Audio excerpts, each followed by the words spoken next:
My trip abroad to Argentina was one of the most loveliest experiences I've had abroad. One of the first things I noticed when I arrived to Argentina was that it was wintertime and a lot of its female citizens were wearing these cute, artsy boots that kept you warm and they were leather. The first place I visited in Argentina was called the Casa de Rosada. It's called the Pink House. Everything in this house is pink, but it's also where the president conducts its daily obligations and formal ceremonies. The citizens here are very vocal about how they feel about the government and how things should be done. When Obama came to visit, some students and citizens were not happy because in the 1980s, the Los Disparos, where over 30,000 people went missing. It's not Obama, but it was the fact that U.S. played a role in the missing of these people.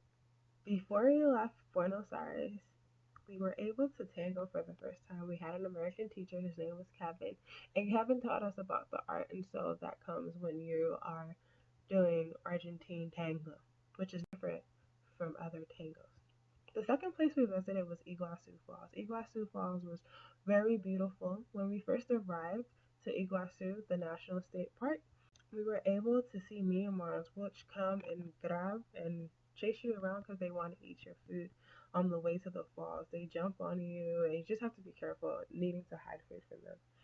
We got to see many beautiful rivers, which are scenic views, and just enjoy what I consider God's beauty and God's creation. Later at Iguazu Falls, that's when I experienced black privilege and got to see that I was a unique person because many people were just staring at me, and being the only African American in this group allowed me to that my black is beautiful and that I should not be ashamed. And I definitely welcomed calm and not a fear of my life for being an African American. I felt loved on in all many different places. To try woke for the first time, but I was totally in love with the Argentine meat. It was so good. I had never tasted meat so well seasoning go. It went perfect along with a glass of wine. There also was flan, which I was able to grow upon. I hadn't really been a fan of flan in the past, but by the time the trip was coming to an end, I was just like, give me flan, it's so good. The next place we visited was San Ignacio. San Ignacio is where the indigenous people lived, and we learned about how the Jesuits had came into the territory, had made this area in the jungles a progressive society. The indigenous people and Jesuits worked together to sustain each other and just build an environment that was really the indigenous people were killed by the Spaniards. While at the Misiones, I ran into a lady who told me she loved my skin, and I was given the opportunity to pick off fruit from a tree called a sidra, and sidras are like grapefruits, and it was really good. It started off sour, but the more I ate, it just became sweet.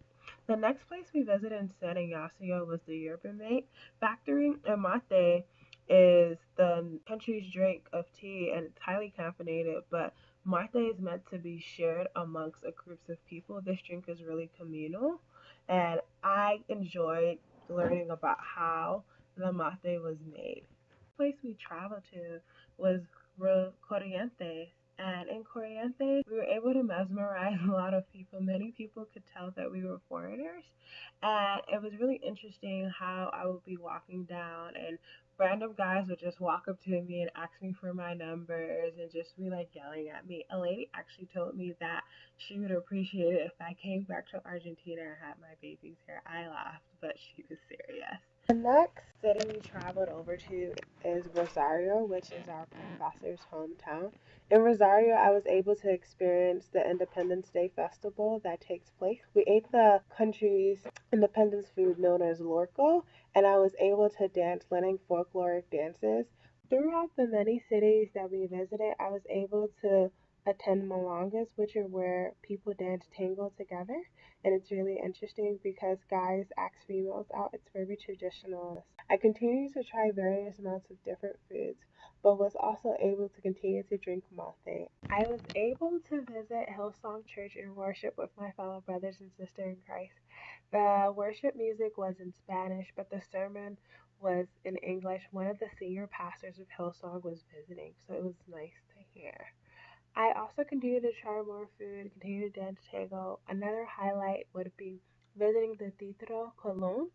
I was able to see my second opera, and it was called Dido and Athenius, which is a Greek mythology. It was so beautiful to learn and see how this tragedy happened. I'm grateful for my experience in Argentina. One thing I definitely got to take away was being flexible, practicing my Spanish language, and just really understanding how my black is really beautiful.